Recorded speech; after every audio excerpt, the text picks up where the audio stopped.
やるよ。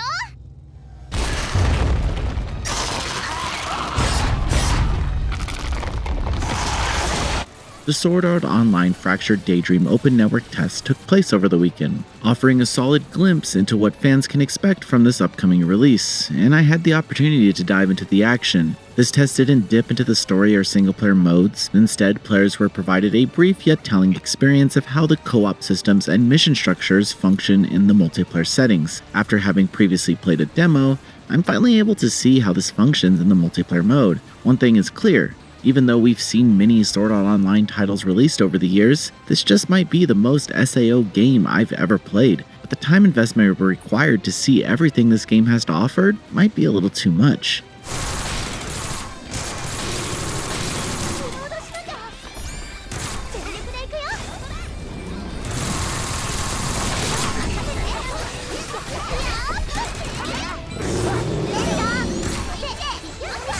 The Sword Art Online Fractured Daydream network test primarily revolved around co-op missions, where groups of 4 players can take on various objectives across a field, culminating in a boss fight. Right off the bat, it was clear that the game's mechanics are structured around teamwork. Everything fell into place naturally during my time playing, as I just watched what the other players were doing and followed. You begin a match at level 1, but don't worry, you'll quickly level up after a few encounters. Progressing through the mission builds up each character's strengths as enemies are defeated, eventually unlocking the character's full potential just in time for the larger fights. One of the standout moments of the test was the raid fight against the Skull Reaper, a familiar antagonist from the previous SAO entries. It was a chaotic yet engaging encounter, testing the coordination of the group in a few interesting ways that don't require too much teamwork. And this is when it kind of struck me. It seemed like the players online were playing independently, which is usually the case unless playing with friends. The raid boss has some large AoE attacks and require players to play their character role well if they don't want the match to last longer than the timer. There are some challenges in these moments, but realistically, it's low barrier tension since the incentive for doing well is just better rewards, whereas dying will remove an unappraised item.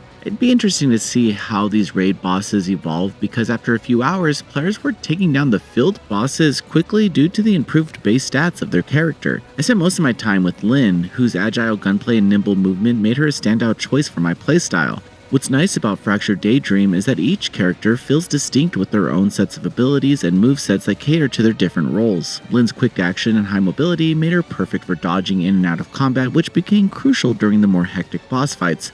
Other players took on characters with heavier attacks and more support-focused abilities, making for a balanced team. There's a nice set of actions for each character that feels comfortable in execution. If I had one complaint, it's kinda hard to see when the special gauge is full, but other than that, the UI is decent. However, one concern that cropped up during the test is the character progression system. Each character has their own individual level and unique equipment and weapon options, which is something I can see becoming a grind in the full game. With such a large roster, it could be time consuming to level up multiple characters to their full potential, especially since character levels also raise base stats and unlock customization options. While I enjoyed focusing on Lyn during the test, I'm curious to see how progression will play out over longer sessions. It's possible that the story chapters or other systems will alleviate this grind, but as it stands, it seems like it might take some serious dedication to fully power up each character. On the other hand, it seemed like my character would earn 1 to 2 levels each match, so that's just something to keep in mind. In terms of gameplay structure, the missions are relatively straightforward from what I played,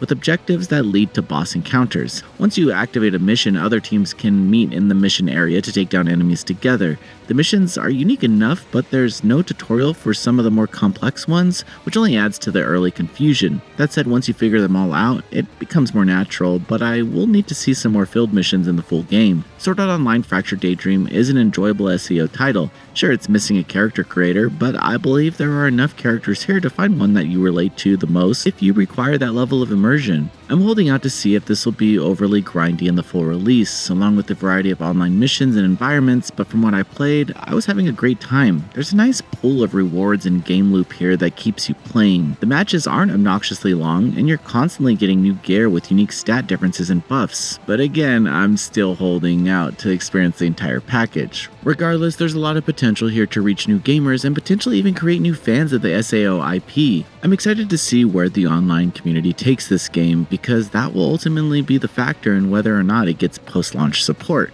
Sword Art Online Fractured Daydream will be released on PlayStation 5, Nintendo Switch, Series X, and PC on October 4th, 2024. Thanks for watching. This video is brought to you by our supporters on Patreon. Noisy Pixels run by a group of gamers providing independent gaming coverage through news, reviews, previews, and more. Check out our Patreon to help support our continued growth, and subscribe to keep up with all our feature content.